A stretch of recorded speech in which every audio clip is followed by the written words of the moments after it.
invest in daughters, sisters, and wives. They're gonna change our lives. In women, in girls. They'll make a better world. Invest in her. Invest in her. Invest in her. Invest in her. And now here's your host, Catherine Gray.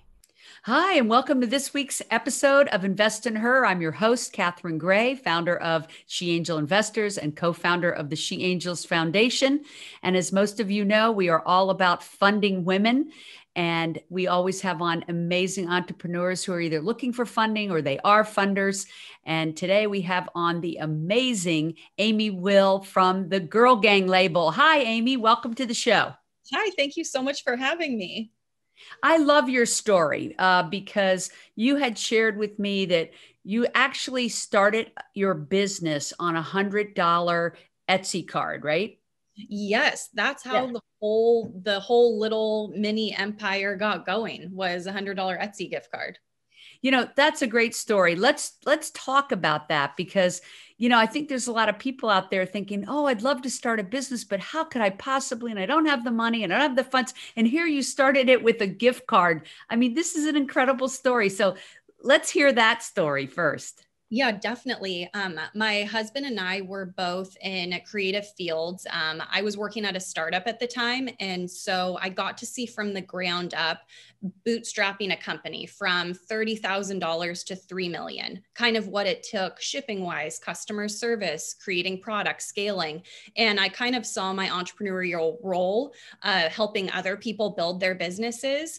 But cut to a couple years after that, my husband, he was my boyfriend at the time, got me a $100 Etsy gift card for a Christmas gift. And I used it to purchase the first materials for the very first business that I started that would have turned into now we have a handful of little direct to consumer e-commerce companies.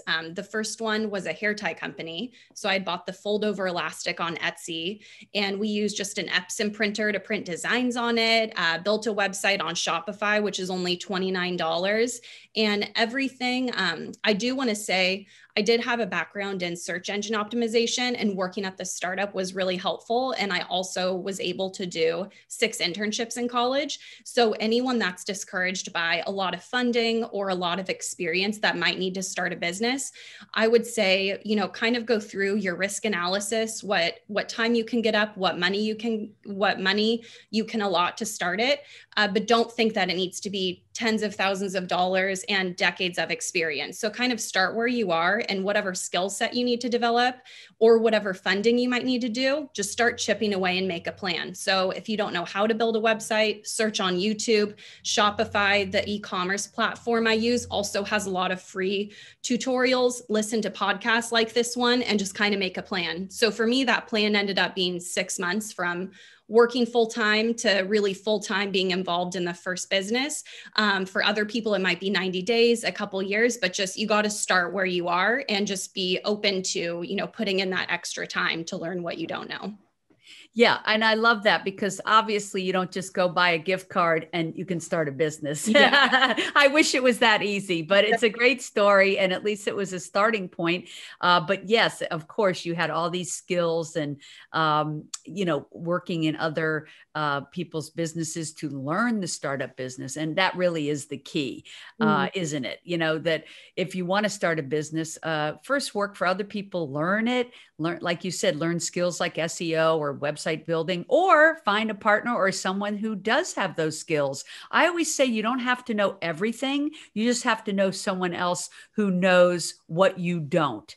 And I think that's the beauty of the world, is that we're supposed to enlist people that are good at what they do, so that we can free ourselves up to do what we're best at. And that's really, I think, the entrepreneurs that thrive the most. You can't do or know everything, right? Would you agree? Definitely. And I think exactly what you're saying. It's either, you know, I think if you're excited to learn about something you don't know, lean into that and see where it leads, but also just be self-aware and understand, this is a weakness. I understand maybe I need to do a little bit of it to get started, but then where can I create a puzzle piece with like a co-founder or an employee or even a mentor to really like kind of complement the weaknesses I have. So that's been a learning experience over the last decade for myself too. But instead of trying to know a little bit about everything, once you're able to evolve from that scrappiness, really to get to the next level, it's what am I good at? Lean into that. What am I not good at and not interested in? You really lean on other people and empower them to be able to take your business to the next level with you. Yeah. And on that same note, I always say, do what you love and that you're good at, because that's how you'll be the happiest. So that is the goal, right? To be doing what you really love doing, what you're passionate about, and letting other people that are good at doing the things that you're not, let them do that. And I think that's the perfect scenario for an entrepreneur. We met through Talk Shop Live. We have a show on there. You have a show on there, The Girl Gang. And tell me about the evolution of the Girl Gang label. So the Girl Gang, the label, was started with two aspects. We wanted to really highlight the stories of female founders and creators, but not just, what they had done, really where they started. So going back to the beginning and in the thick of these ambitious career paths women were taking. So my husband, our friend Shelby, and I actually wanted to go to the cities to interview these women. So we went to New York, London, interviewed someone in Toronto, LA, where we were based. And the concept came to be, let's just make these sweatshirts that say support your local girl gang. We used a print on demand service called Printful that's available on Shopify and other e-commerce platforms. And we just threw them up and thought, let's try to make money from the sweatshirts and then use that to fund our podcast rather than going after advertisers. Like, I'm unknown. This concept is, kind of new. Instead of, going the traditional route, we thought, let's sell merch and see if we can pay for these trips to go interview these women.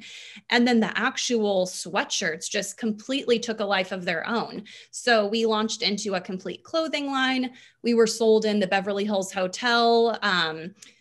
Different gyms would pick us up. And then kind of the height of our clothing label was we got a deal with Nordstrom, a licensing deal with Peanuts, all the Peanuts girls from the Peanuts gang. And so we got to actually create a licensed product that was sold in Nordstrom stores and online that had support your local girl gang and girl gang with the little female Peanuts characters. So now we're kind of in this space. And I think it's definitely becoming more common where, you have this storytelling aspect, but then you bring it to physical good form and use the merchandise to really fund the media you're putting out there. I love that concept because it's really hard to monetize a podcast. So that already there is giving people good ideas. So the Girl Gang, the label, people can go to and buy the products, or they could get them in the stores. They can listen to your podcast, Girl Gang, the podcast. Mm-hmm. And it's also a community, correct? Definitely. We really try to use our Instagram, which is at Girl Gang the Label, trying to put out just different stories of women, doing really awesome things, not just female founders, also just anyone in a creative or innovative path. And we also just share fun little snippets of inspiration throughout the day, what we're doing, what people we've interviewed are doing. So we have a little community forming there on our social media that's really fun to watch. I love that. And I always do talk about we need to invest in other women once we're successful. And I love that story about you. You're a successful businesswoman and you are an angel investor, correct? I do. Well, not as much as I would like to be. I'm really looking to kind of the next chapter of life. I want to expand that more. But we have been, my husband and I co-founded a company called Evolving Vegan, and we're able to be investors in that.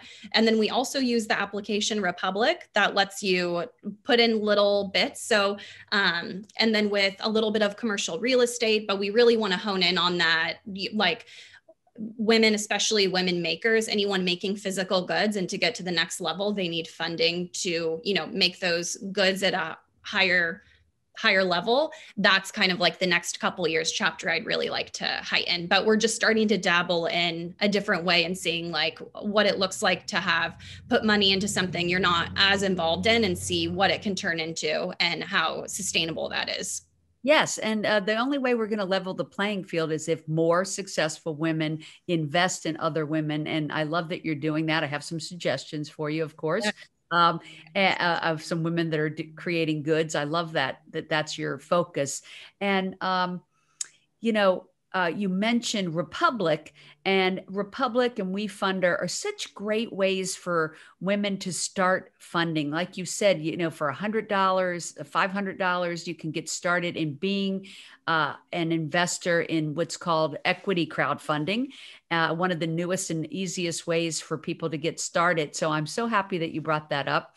Actually have someone from Republic coming up on the podcast. And we also just had Marielle Rossick from WeFunder on as well. Yeah. So thanks for mentioning that. Great way to get started. Now, you also just mentioned you're the co-founder of Evolving Vegan. And since that's such a hot topic, and I know you have a book out on that, I want to talk a little bit about that. What made you decide to be a vegan, and what made you decide to create this book about Evolving Vegan? It's perfect timing. Yes. So we actually, it's my husband and I, and then our friend Mina Masood. He played Aladdin in the Disney movie. And so that whole concept came to be. I'm actually not vegan. And I would also say it kind of goes back to, we were inspired by, he's been plant-based for a long time, really interested in food. Cooks himself, the way he talked about it was, you really gravitated towards wanting to learn more about it. And so my husband and I happened to meet him when we were doing a 30-day vegan challenge. We were like, let's kind of cut out everything and see how we feel, just do a little elimination diet. Felt really good. There were so many vegan options out there I wasn't aware of. And this was a few years ago.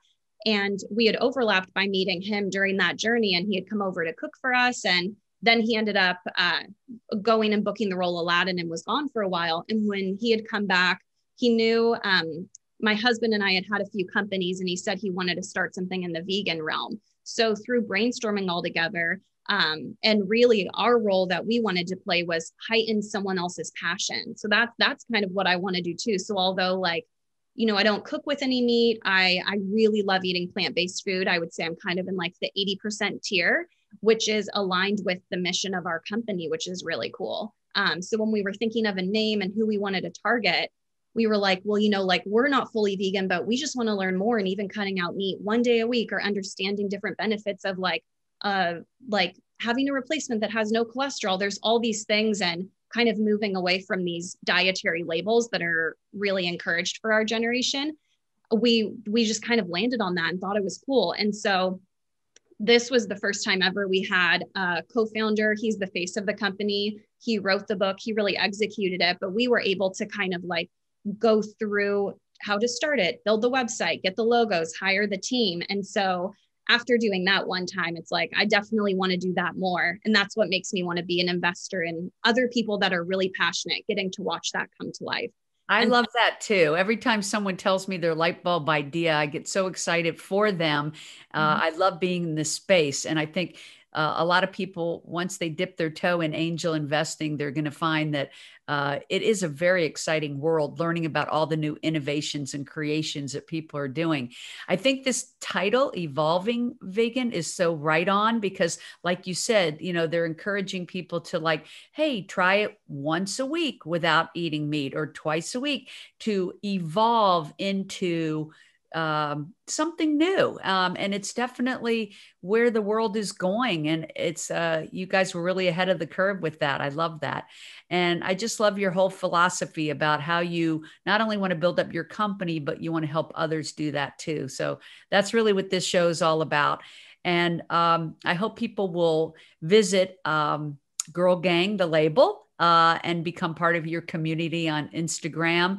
And of course, follow our talk shows on Talk Shop Live, which is super fun, new network online. It's like a Amazon meets HSN online, right? Yes, I would definitely say that. And I like, it's fun to be able to see like who's behind making the product or selling the clothes or raising money. Like that whole concept of all of it is super fun to watch come to life. So I think that platform is awesome. Yes, me too. Well, I am so happy to have you on today. I also want to encourage people to tune into your podcast, Girl Gang Podcast, and just love the name Girl Gang. Had to have you on my show. It's so perfect. That's exactly what we are. We're all in this together. We are a girl gang, and I love that you started that. Thanks for being on, and please, everyone, follow Girl Gang. Thank you so much, Amy, for sharing your story and your wisdom to the entrepreneurs listening today. I really appreciate it. Definitely. Thank you so much for having me. And of course, follow us on She Angel Investors and the She Angels Foundation. We appreciate you tuning in. Make it a great week. Remember to invest in her. Thank you so much, Amy. Thank you.